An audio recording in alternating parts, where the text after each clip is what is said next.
प्रणाम दोस्तों, कैसे हैं आप सब। आप सबका एक बार फिर से हार्दिक स्वागत है आपके अपने YouTube चैनल महाकाल भक्ति ज्ञान में। दोस्तों, आश्विन माह के शुक्ल पक्ष में आने वाली एकादशी को पापांकुशा एकादशी के नाम से जाना जाता है।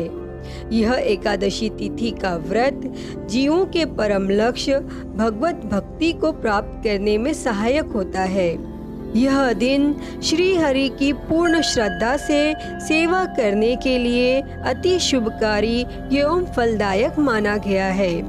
इस दिन मनोवांछित फल की प्राप्ति के लिए भगवान विष्णु के पद्मनाभ स्वरूप की पूजा की जाती है। वैसे तो प्रत्येक एकादशी का अपना ही अलग महत्व है, लेकिन पापांकुशा एकादशी का व्रत रखने वाले व्यक्ति का सभी जाने अनजाने में किए गए पापों का प्रायश्चित होता है।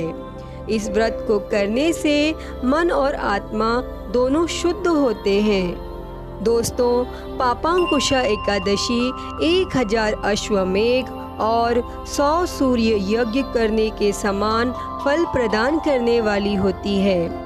इस एकादशी व्रत के समान अन्य कोई व्रत नहीं है। इसके अतिरिक्त जो व्यक्ति इस एकादशी की रात्रि में जागरण करता है वह स्वर्ग का अधिकारी बनता है। इस एकादशी के दिन दान करने से शुभ फलों की प्राप्ति होती है। पद्म पुराण के अनुसार जो व्यक्ति स्वर्ण, तिल, भूमि, गौ, अन्न, जल, जूते और छाते का दान करता है उसे यमराज के दर्शन नहीं होते।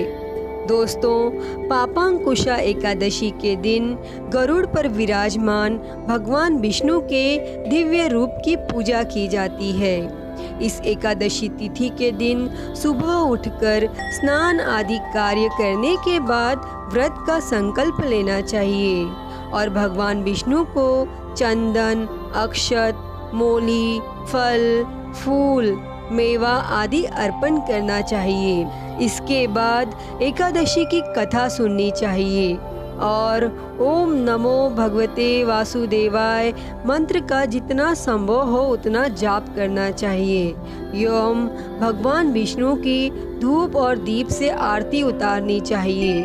दोस्तों, ऐसा करने से भगवान विष्णु अपने भक्त पर प्रसन्न होते हैं। तो आइए अब सुनते हैं इस व्रत की कथा। प्राचीन समय में विंध्य पर्वत पर एक क्रूर बहेलिया रहता था। उसने अपनी सारी जिंदगी हिंसा, लूटपाट, मद्यपान और गलत संगति में व्यतीत कर दी और जब उसका अंतिम समय आया तब यमराज के दूत बहेलिये को लेने आए और यमदूत ने बहेलिये से कहा कि कल तुम्हारे जीवन का अंतिम दिन है, हम तुम्हें कल लेने आएंगे।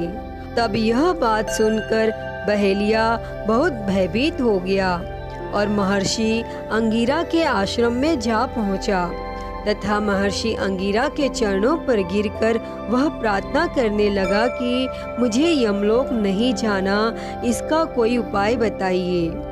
तब महर्षि अंगिरा ने बहेलिये से प्रसन्न होकर कहा कि तुम अगले दिन ही आने वाली आश्विन शुक्ल एकादशी का विधि पूर्वक व्रत करना।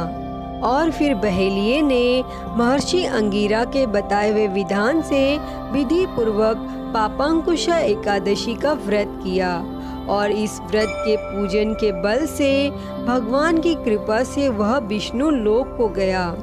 और जब यमराज के यमदूत ने इस चमत्कार को देखा तो वह बहेलिये को बिना लिए ही यमलोक वापस लौट गए।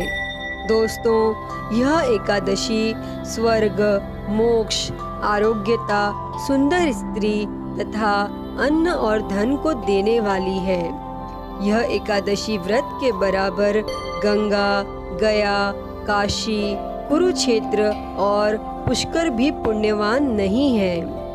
यह एकादशी का व्रत करने और जागरण करने से सहज ही मनुष्य विष्णु पद को प्राप्त होता है। तथा इतना ही नहीं दोस्तों, पापांकुशा एकादशी के व्रत को करने वाले 10 पीढ़ी मातृपक्ष, 10 पीढ़ी पितृपक्ष, 10 पीढ़ी स्त्री पक्ष तथा 10 पीढ़ी मित्र पक्ष का उद्धार कर देते हैं। दोस्तों, आश्विन मास की शुक्ल पक्ष की इस पापांकुशा एकादशी का व्रत जो मनुष्य करते हैं वे अंत समय में हरि लोक को प्राप्त होते हैं तथा अपने समस्त पापों से मुक्त हो जाते हैं। हे भगवान, इस कथा को कहते, सुनते और हुंकारा भरते पर सदैव अपनी कृपा बनाए रखना। जय श्री हरि विष्णु। तो दोस्तों, यह थी पापांकुशा एकादशी व्रत की कथा और महत्व। अगर आप सभी को यह वीडियो पसंद आई हो तो प्लीज़ लाइक करें, शेयर करें, कमेंट करें और मेरे चैनल को सब्सक्राइब कर नोटिफिकेशन बेल को ज़रूर ऑन कर लें। हर हर महादेव। धन्यवाद।